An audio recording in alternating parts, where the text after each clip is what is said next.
Well, hello, it's Thursday, so it must be Woolly Hats Wednesday WIPs a bit late, so never mind.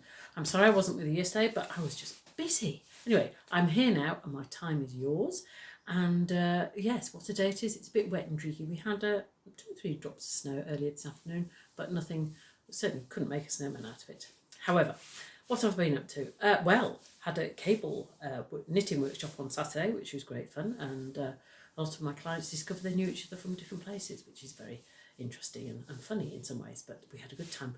But we also, as well as that, we were knitting cables, which of course is like this here, so we're having a good knit of cable, and I introduced my clients, excuse me, it's the end of the cold, to bobbles, okay, because you get a lot of bobbles in cable knitting, or the traditional Aran knitting, and so I showed them how to do them using knitting, but then I blew their mind by showing them how to do a bobble, insert a bobble using crochet techniques, and that was very interesting, and we had great fun doing that. So mixing our crochet and knitting, who knew that was a thing? There you go. Anyway, right, so there we are, a little bit of cable. So what else have we been doing? Well, I've been knitting with this luscious wool.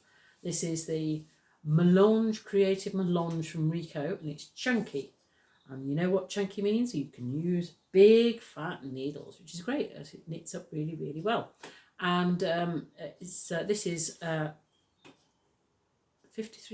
virgin wool and 47% acrylic. So it's made in Italy. So there you go. So really nice yarn, and it's lovely and variegated, which means that if you do a nice pattern, so this is a nice simple pattern, a V-neck sweater. This is a Rowan pattern from the Quail studio. I think it costs £4 a pack. You can get cheaper ones. But a nice simple V-neck sweater, and that's done in plain. But if you do it in a variegated wool, then it comes out as if you're really, really clever. Look at that.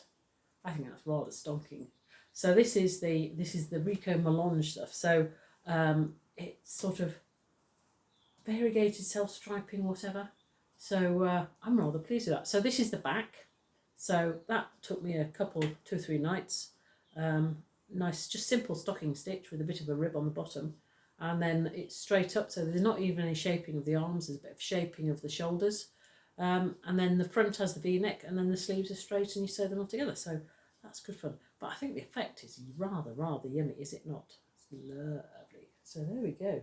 So that's what I've been doing this week. While it's been miserable and wet and horrible. It's very horrible. Was it Monday? I can't remember.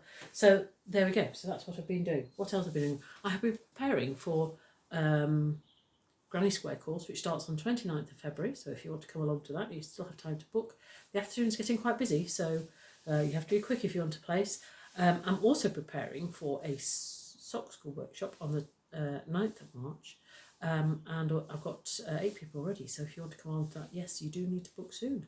And we'll be making a little mini sock during the afternoon that I'll give you a pattern to increase that size to fit your own foot. And you will get a set of double pointed knitting needles and sock yarn, some lovely sock yarn. And we'll have a great time. So that's a 5-hour workshop, because I want to make sure you've got all the techniques and can go away and knit a sock, which I'm sure you will be able to do. And once you know how to knit a sock, you'll want to knit socks forever and ever and ever, and you'll have lots of things to do for Christmas for your loved ones. There you go. So I think that's all for me this week. Short and sweet. Other than say, oh yes, what I'm wearing here. Some of you might know this. This is my Iona sweater. So the pattern is Iona from Sarah Hatton, who's one of my favourite designers, and she designed it for some West Yorkshire spinners, and their Croft Aran yarn. But I didn't use Croft Aran yarn. I used this wool is made from cooperative farmers who are actually on Iona. So it's an Iona pattern using Iona wool, which I think is rather fab. All I need to do now is go to Iona and show it to them, and that will be wonderful, won't it? Perhaps this year, who knows? We'll see what happens. So that really is sorry, excuse me, that really is it. Get my teeth in. That's all for me this week. I hope you're having a good week, and I will see you sometime next week, hopefully on Wednesday. Bye for now.